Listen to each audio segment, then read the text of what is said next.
Hello everybody, it's me, Dregobob. Welcome to yet another video on my channel. Today, we're looking at the Winterland Incident, a series I actually had a small hand in making. But before we get into the analysis of this series, I'd like to ask if you could subscribe to me and the official Winterland Incident YouTube channel, as only a very small amount of you actually are. Even if you don't, you can still help immensely by leaving a like or even a comment criticizing my video or the Winterland Incident itself. Another thing is, if you're an artist, a horror creator trying to share their content, or even a person who just wants to recommend a series to look at, join my Discord server. It's a great place for all that and more. Now, let's get down to the analysis. The Winterland Incident, just like the last project I covered, really hits it out of the park with quality. And just like all things of quality, they really deserve to be experienced firsthand. So, right here you can pause the video and watch the series itself, before I give you a rundown on the episode itself, along with its timeline, lore, and any other interesting things I may have discovered during my analysis.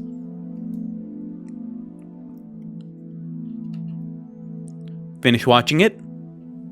Either way, good to have you here. Now, let's continue.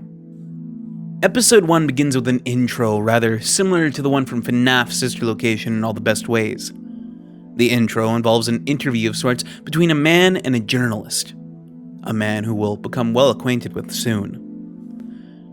After this, we're brought to the first actual chapter of the tape and given a history of the company, courtesy of a little snowman puppet named Windkit. After this, we're also given first-hand interviews from Walter Graves and his team, focusing on another team member named Freddy. I'll allow these to play in full now, though an important thing to note is the dates of each chapter in the video. Chronologically, this one happens second to the last one, with its date being 1978. Moving on, I'll let you watch those videos now.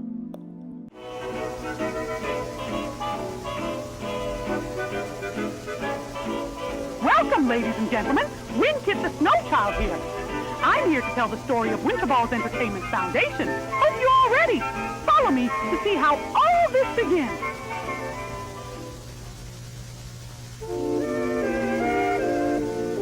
First thing first, we have to know the big guys, our company's beloved founders, two great men, Freddie Burton and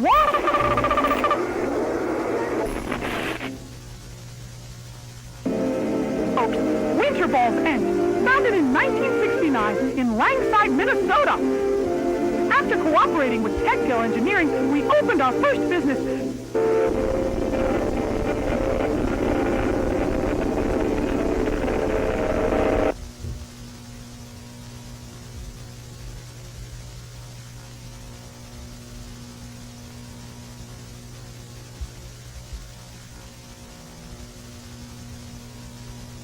Project Winter Wonderland is a theme park project designed by Walter Graves and worked by Walter Graves with the help of equity partners after the tragic death of Freddie Burton, and named as Walter's Winter Wonderland to reflect Walter's success. The general idea is to have a park with small attractions surrounding a castle with mass entertainment attractions in the middle. The cost of this park, which was $10 million in the implementation phase, it achieved incredible success and profit by doubling the budget. After our chat with Kit, we also received this schematic along with an explanation of some of the park's tactics and money-making, which were actually successful according to what we're told here. Let's move on to Wendy's Waffles team's thoughts on the aforementioned Freddy.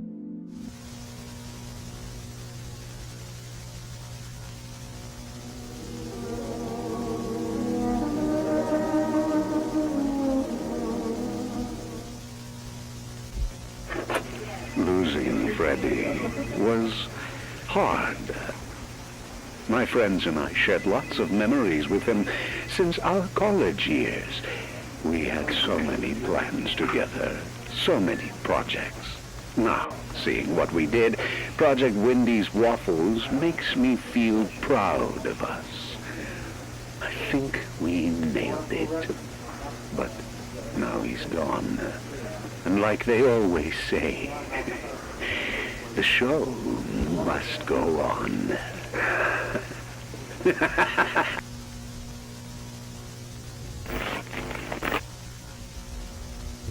Yes, Freddy. That son of a bitch was so smart. I'm saying, y'all, he was the great business mind. Walter and Nancy probably talk about our college year. What was the year? 54? 55? I can't remember. Walter was studying architecture. Nancy was in fine arts. I, of course, was in mechanical engineering. Freddy, he was in faculty of management. Sounds cool, huh? We will sit during lunch breaks and make plans for the future.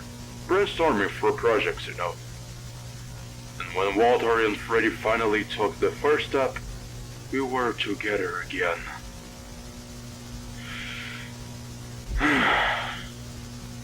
Walter and Freddy. How can I forget those who was always close? Closer than all of others. Best friends, brothers.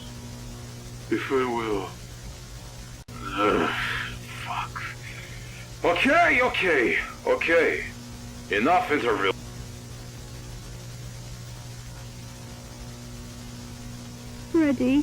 Freddy was. He was so kind that one day on his way to the academy, he saw a homeless lady and gave all his money to her. His grades were better than all of us in our college days. He once gave me and Walter a copy so he wouldn't fail our classes. When I gave birth to my first child, Michael, Freddy was so happy that he bought dozens of toys for him. In fact, it was Freddy who named my son. Oh, Freddy, he left so early. We miss him so much.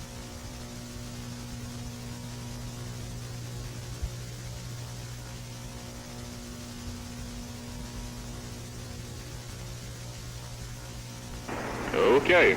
Hello, I'm Frederick Burton. Today is January 5th, 1973. So about the progress. Project Waffles has been officially named as Wendy's Waffles by my beloved partner Walter Graves.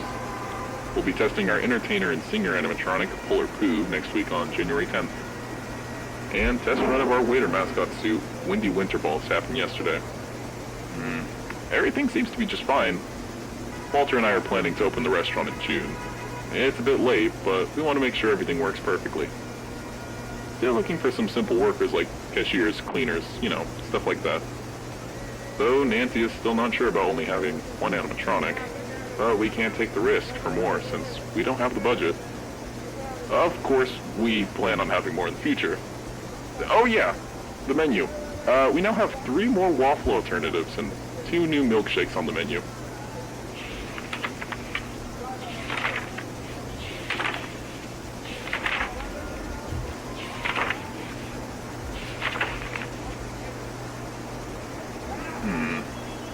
I'm checking my notes, and that seems to be about it. So, I hope these recordings will be useful when we get successful in the future. See? This section featuring the team's thoughts on Frederick really helps to flesh out the cast in a meaningful way. In other series I've seen, it takes a bit more time to learn anything more about the important in-universe characters. Though, from the get-go, they lay it on a little hard who each of the characters are. Walter Graves is the eccentric owner of Wendy's Waffles and Walter's Winter Wonderland. Nancy Mandela is the company's artist, and likely voice of reason amongst their team. Harold McCoy is, just kind of there. And Frederick Burton was the glue that held everything together nice and neatly while he was there. While he was alive. As we all know, he passed away for some, as of now, unknown reason. After this, we're given a deeper look into the art side of the company, and how the characters were designed. We're also given an up-close and personal look at how exactly Polar Pooh works via a flashback sequence, setting this particular event at 1973. Though the really interesting part comes soon after in the form of a phone call between Walter and Nancy. At first, it begins rather plainly, as Walter asks Nancy if her daughter, Helena Mandela, is coming to what I assume is Walter's son's, Dustin's, birthday party. After some convincing, Nancy allows her daughter to go to said party, and Walter rather bizarrely ends this call by saying, See you in your dreams, Nancy. If it wasn't clear by now, this is very obviously bound not to end very well. Moving on, we're brought to the next tape. Midnight Security Protocol, which takes place 3 years prior, setting it at 1975 in the timeline. As you could imagine, this tape is a briefing of sorts from the Wendy's Waffle security team. Notably, Adam Hamilton, the head of the security team, is the one doing the onboarding, and I must say, he has a voice like an alright guy, I guess. Moving on, this sequence also follows one Ethan Smith as he goes about his first and last night on the job, as this sequence follows snippets of the onboarding tape and Ethan's POV. If you watch the main upload, you'd also find the sequence to be remarkably panic-inducing. The background ambience swelling as Polar Poo slowly makes his way towards the office before it finally cuts off. Whereafter, we're given a faxed-in police report on what was found the next morning. February 24th, 1975. Ethan Smith found dead this morning in local children's entertainment Wendy's Waffles. Victim's body was extremely unrecognizable, but his identity has been confirmed via ID card. Local police officer Ryan Goober took the following photos. We're then, of course, treated to this gruesome image of what remains of Ethan.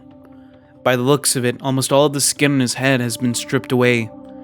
And if you recall from the video, Adam said Polar Poo had custom-built hydraulic limbs, meaning what Polar Poo did to Ethan was likely only a small taste of what he could really do.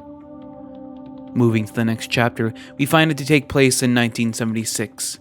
The chapter's name being Criminal Identification System. If this section feels somewhat familiar, it's likely because this takes direct inspiration from an older FNAF VHS series that was quite popular back when it first came out. I do quite like how it references other famous moments from fan-created and official works alike. During this chapter, we see what I believe is testing featuring, of course, Polar Poo's criminal detection systems.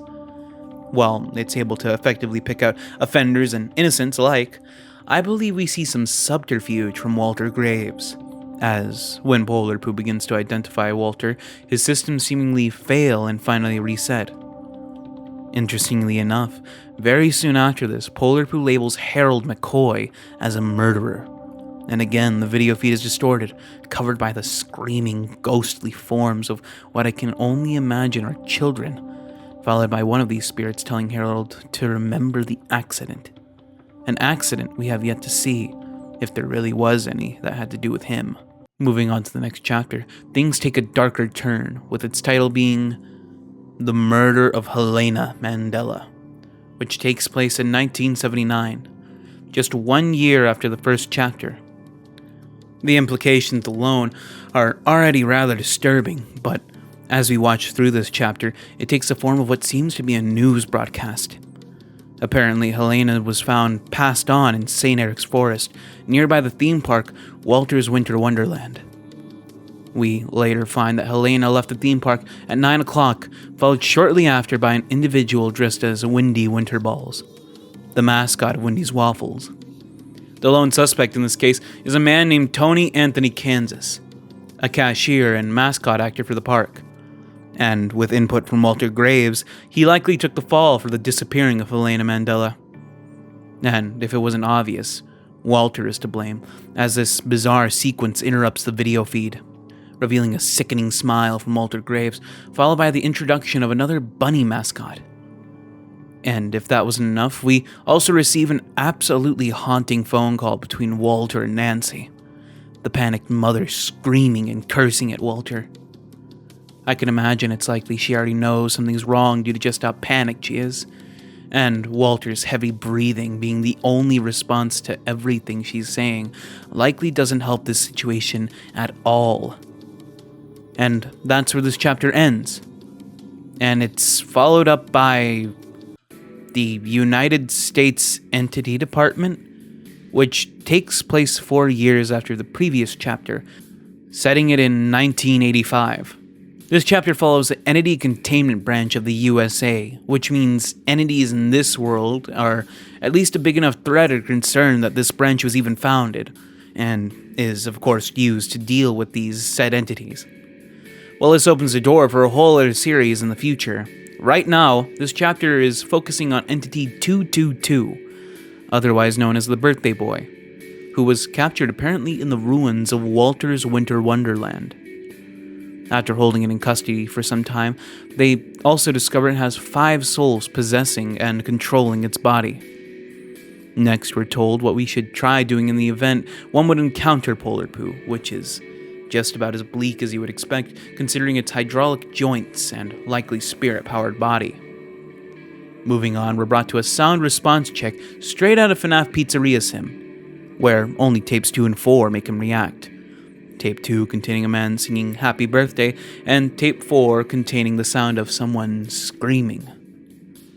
Finally, we're brought to the image response test, where this time Polar Poo reacts to almost every image shown to him.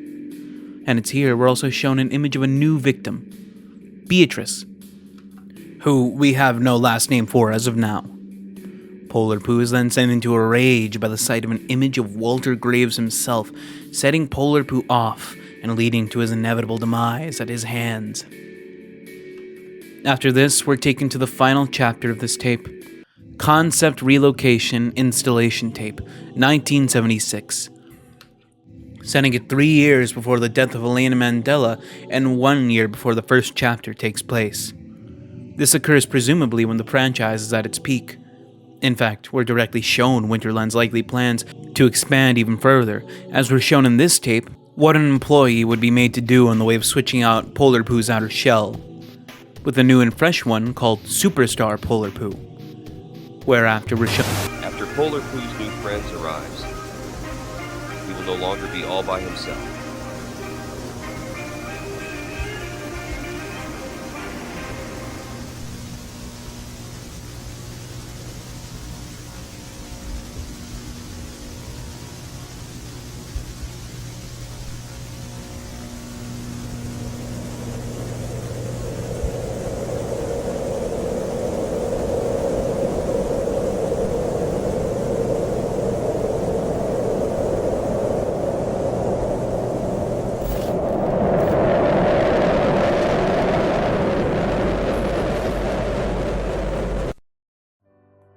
While I can't allow the song of this sequence to play, I must say, despite already knowing what was going to be on display in terms of graphical quality, I found myself impressed through and through with the Winterland Incident. Thanks to working directly with its creator Cardigan, you can expect I'll have a video made ASAP on the newest episode when it premieres. For now, let's cover the chronological lore we've been given. As of now, we know Winterballs Entertainment was founded in 1969 in Langside, Minnesota by Walter Graves, Frederick Burton, Nancy Mandela, and Harold McCoy. Together, they created Winterland and Wendy's Waffles. The earliest footage we have of Wendy's Waffles is of a test use of Polar Poo. 2 years later, we're given Midnight Security Protocol, where we see the first of Polar Poo's terrible acts. This, however, raises the question of whether or not he was at this time inhabited by a soul, or potentially even being remotely controlled by Walter Graves, who we already know is the big bad of this series. The next year, Polar Poo's systems are hacked, his database changed to mark Harold as a murderer instead of him. What this means for Harold, we don't yet know. In the same year, we're also shown Winterland Entertainment's plans to likely expand with the new Polar Poo shell. 2 years later, with the grand success of the franchise, we're shown the company's history and the mourning of Frederick Burton's passing. It's more than likely some foul play was involved. I doubt anyone in the presence of Walter Graves would have a very peaceful life, let alone a peaceful afterlife. And it's 1 year after this, or likely on New Year's Day, that Helena Mandela and potentially more victims had their lives taken by Walter Graves, dressed in a Windy Winterballs costume, where he completely dodges any charges by pinning the blame on one of his employees. Finally, after a time and the destruction of Walter's Winter Wonderland at an unknown date, Entity 222, or Polar Poo as we know him, was noticed by the USED and captured.